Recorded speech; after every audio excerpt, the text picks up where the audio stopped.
Assalamualaikum warahmatullahi wabarakatuh.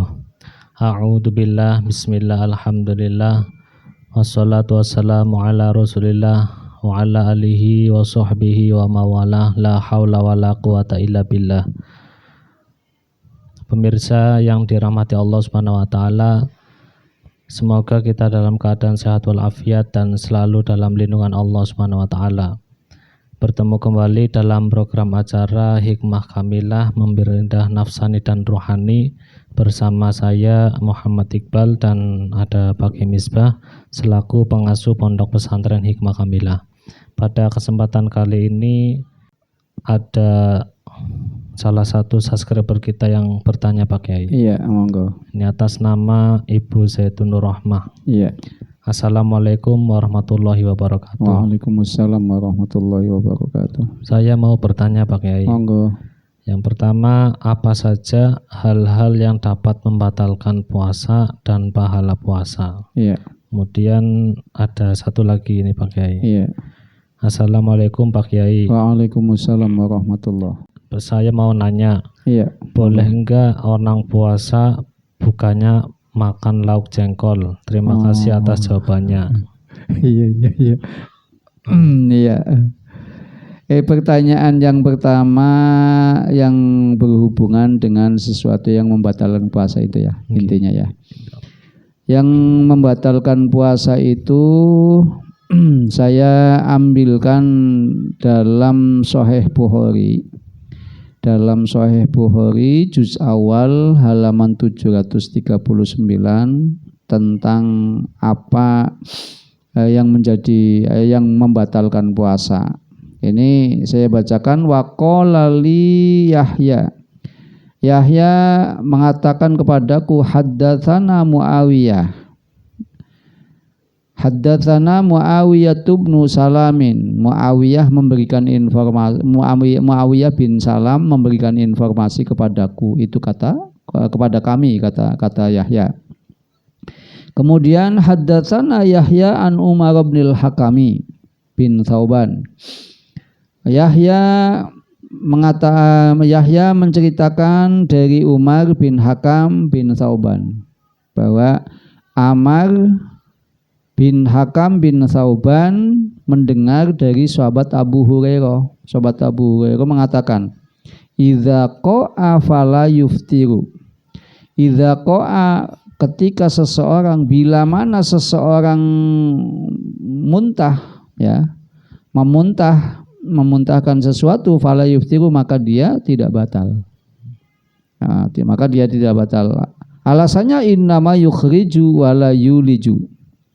Alasannya itu sesuatu yang keluar, bukan sesuatu yang masuk. Wa yudhkaru an Abi Hurairah annahu yuftiru. Sebagian sebutan lagi, sebagian cerita ada yang menyebutkan bahwa sahabat Abu Hurairah pernah membatalkan bahwa orang mutah itu adalah batal.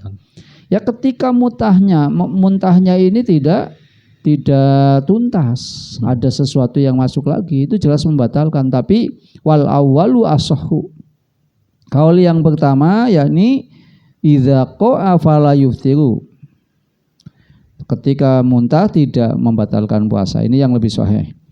Kemudian Imam Ibnu Abbas mengatakan waqala Ibnu Abbasin wa Ikrimatu. Yang Imam Ibnu Abbas mengatakan dan Ikrimah mengatakan bahwa as-saumu mimma dakhala wa laysa mimma kharaja. Yang membatalkan puasa yang dimaksud as-saumu mimma dakhala. Puasa adalah dari sesuatu yang masuk. Artinya yang membatalkan puasa segala sesuatu yang masuk. Walaysa mimma kharaja, bukan sesuatu yang keluar. Oh. Jadi apapun yang masuk ke dalam diri manusia tentunya melalui lubang-lubang. Sebab suatu hari pernah Rasulullah bekam, ya. Ibnu Umar juga pernah bekam di bulan Ramadan. Jadi itu khilaf ya. Intinya bahasa waqala Ibnu Abbasin wa Ikrimatu as-saumu mimma dakhala. Puasa itu batal karena ada sesuatu yang masuk. melalui lubang-lubangnya. Nah, bagaimana kalau kumur? Kalau kumur itu boleh. Kalau kumur itu boleh. Malah ada bahasanya Imam Ibn Abbas di Sahih Bukhari lagi malah. Bahasanya Imam Ibn Abbas itu adalah boleh yata'attoma bil kidri. Itu kalau tidak salah bahasanya. Boleh menyicipi makanan yang ada di dalam panci, itu di dalam panci. Itu bahasanya Imam Ibn Abbas. Ketika tidak dimasukkan, hanya menyicipi saja. Kalau masuk berarti batal. Tapi kalau hanya sekedar menyicipi di lisan saja, di lidah saja, itu tidak masalah.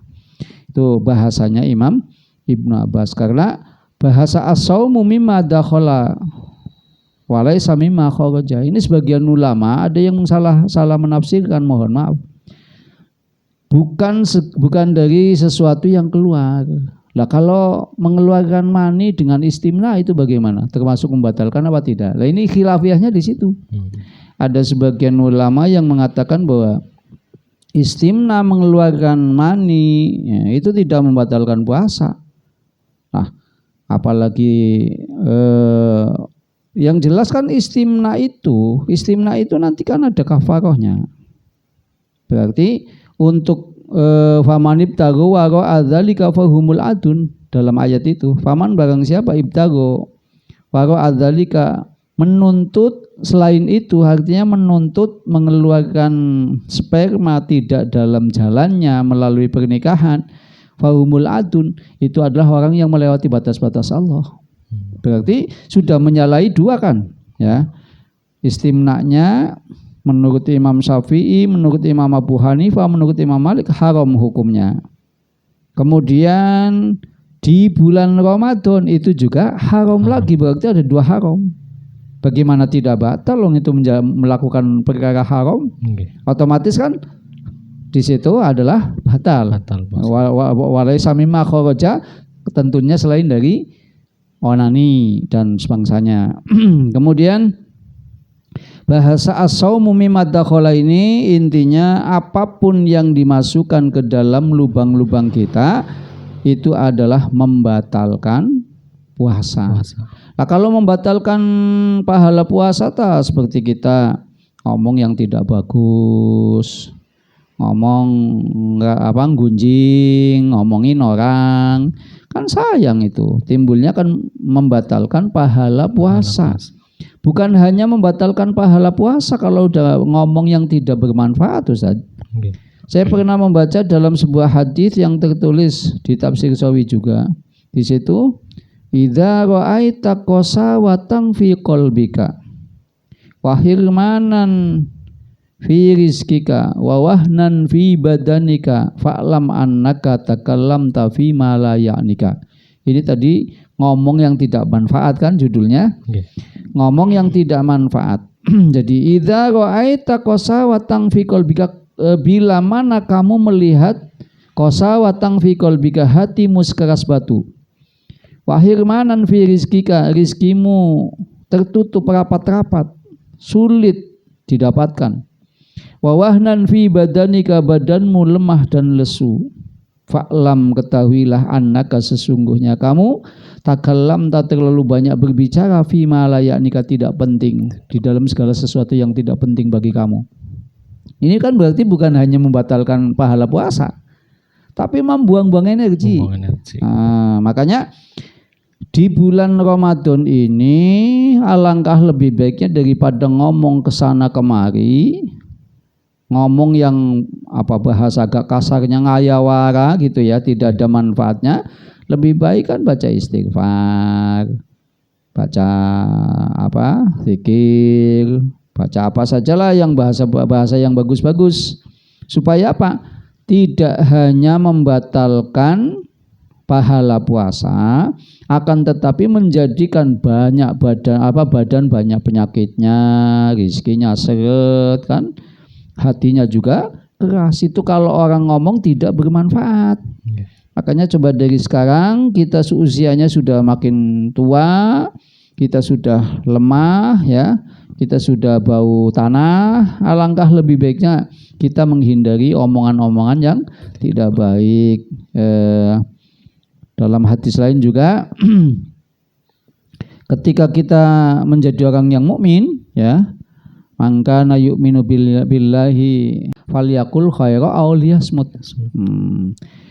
Kalau orang itu beriman, falyakul khaira, maka mestinya katakanlah yang bagus, aw liyasmut, atau lebih baik diam daripada ngomong banyak masalah, membatalkan pahala puasa, membatalkan membuang-buang energi. Ya, lebih baik diam.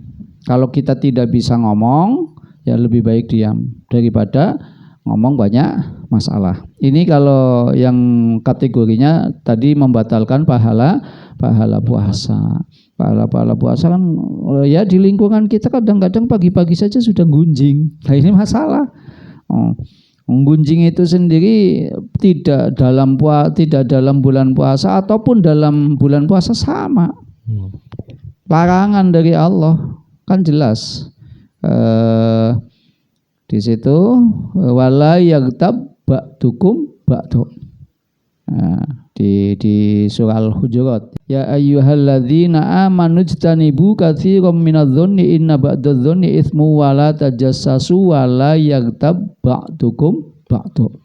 Wala yaghtab, dan jangan kamu mengatakan keburukan orang lain. Wala yaghtab ba'dukum, dan jangan sebagian kamu mengatakan keburukan lainnya. Artinya tidak boleh menggunjing, tidak boleh ngomongin orang. Salah satu ngomongin orang yaitu tadi jelas membatalkan pahala puasa. Jadi untuk kita lebih bagus ya masih banyak kesempatan. Kalau kita tidak bisa baca Quran, ya kita banyak astagfirullah wa atubu ilaih, istighfar lah ya, istighfar dan taubat. Karena Rasulullah sendiri mengatakan tubu ilallahi fa inni atubu ilaihi fi kulli yaumin mi'ata marrat, dalam sebuah hadis. Tubu, bertaubatlah kamu semua. Fa inni atubu ilallahi, kepada Allah. Fa inni, karena sesungguhnya aku atubu senantiasa kembali ilahi kepadanya, fi kulli yaumin, setiap hari, mi'ata marratin, 100 kali. Itu Rasulullah. Nah, alangkah lebih baiknya di bulan Ramadan ini kan sebagai ladang pahala, akan dilipat gandakan semua kebaikan-kebaikan. Kita coba memperbanyak istighfar, memperbanyak hauqalah itu ya la haula wala quwata illa billah, itu namanya hauqalah. Cukup dengan la haula wala quwata illa billah, tidak usah ditambah al aliyil azim juga tidak apa-apa, cukup la haula wala quwata illa billah. Kemudian ditambah lagi misalkan Fatihah, Suratul Ikhlas, yang apal-apal sajalah ya. Nggak bisa baca Quran sih, jadi yang apal-apal saja. Tapi kalau yang bisa baca Quran itu lebih bagus ya baca Quran minimal sehari 1 juz. Kalau bisa ya sehari khatam, berarti 30 hari khatam 30 kali. Itu kalau bisa. Nah, daripada puasanya batal dengan pahala puasa batal, masih mending kita menutup diri dari hal-hal maksiat, hal-hal yang dimurkai oleh Allah. Ini tentang sesuatu yang membatalkan puasa. Simpulannya berarti apapun yang masuk melalui lubang-lubang itu adalah membatalkan puasa. I'annahu yuftiru, atau bahasanya Imam Ibn Abbas, idza qala fala yuftiru innama yukhriju wala yuliju. Terus sebagian pendapatnya Imam Abu Hurairah mengatakan annahu yuftiru, tapi kaul yang lebih sahih ketika orang mutah tidak batal, yang lebih sahih. Imam Ibn Abbas mengatakan puasa itu batal dari segala sesuatu yang masuk. Ini rumus umumnya, rumus secara globalnya. As-saumu mimma dakhala. As-saumu, puasa itu mimma dakhala, batal dari segala sesuatu yang masuk. Ini kalau orang ahli mantik dinamakan qodiyahnya qodiyah hamliyah muhmalah namanya. As-saumu mimma dakhala. Puasa ini batal, puasa apapun wujudnya. baik Ramadan maupun yang bukan. As-saumu mimma dakhala. Kan bentuk jenis ya. Bentuk jenis, kemudian mimma dakhala menunjukkan apapun yang masuk melalui lubang-lubang itu adalah yuftiru, artinya itu membatalkan. Jadi segala sesuatu yang masuk ke dalam diri kita melalui lubang-lubang ketika kita puasa adalah batal.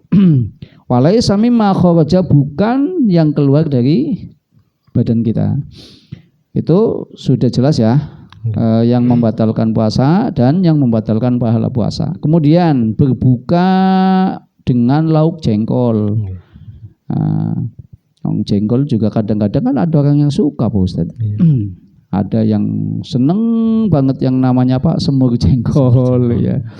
Itu bagaimana? Boleh apa tidak? Ya boleh, tidak masalah, makan boleh. Itu kan tidak diharamkan di dalam al-hadis, tidak diharamkan di dalam Al-Quran. Tapi Rasulullah tidak suka. Rasulullah itu tidak suka. Dalil qat'inya, dalil pastinya yang menunjukkan bahwa makan jengkol itu dibenci atau tidak disukai oleh Rasulullah memang tidak ada. Adanya bawang. Ya, bawang putih, bawang merah.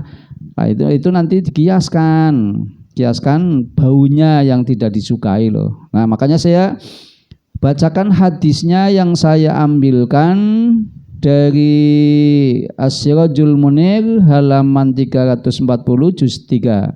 Saya bacakan hadisnya. Man akala suman, di As-Sirajul Munir di situ bidomisa ya, dibaca domah saknya bukan saum.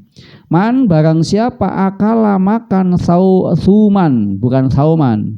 Ada sebagian ulama bacanya sauman, padahal di Sirajul Munir di situ bidomil musanaya, bidomil musalas, artinya saknya. bidomisa ya di situ. Man barang siapa akala makan suman, bawang putih, au basolan atau bawang merah, falyatazilna, maka hendaknya menyingkiri kami. Maka seharusnya menjauh dari kami. Kemudian wal ya'tazil masjidana, dan hendaknya menyingkir dari masjid kami. Itu bukan berarti hanya Masjid Nabawi, semua masjid. Iya. Wal yaqud fi baitihi, dan hendaknya duduk saja di rumahnya. Rawahul Bukhari wa Muslimun an Jabirin sahih. Fihi anna aklal karihi yubihu tarikal jamaah. Di dalam hadis ini menunjukkan sesungguhnya makan yang berbau yang berbau tidak disukai. Al-karih bimakna al-makruh, sesuatu yang tidak disukai. Yubihu membolehkan tarkal jamaati, meninggalkan jamaah. Jadi orang habis makan jengkol, makan petai, makan bawang putih, makan bawang merah, itu kan mulutnya bau. Ini hadis ini membolehkan untuk tidak jamaah karena Rasulullah mengingatkannya seperti itu. Fal ya'tazilna, maka hendaknya dia menyingkiri kami, menjauhi kami. Wal ya'tazil masjidana, dan hendaknya menyingkiri masjid kami, menghindari atau menjauhi masjid kami. Ini orang yang habis makan bawang putih, bawang merah. Lah kalau jengkol apa lagi Pak Ustaz?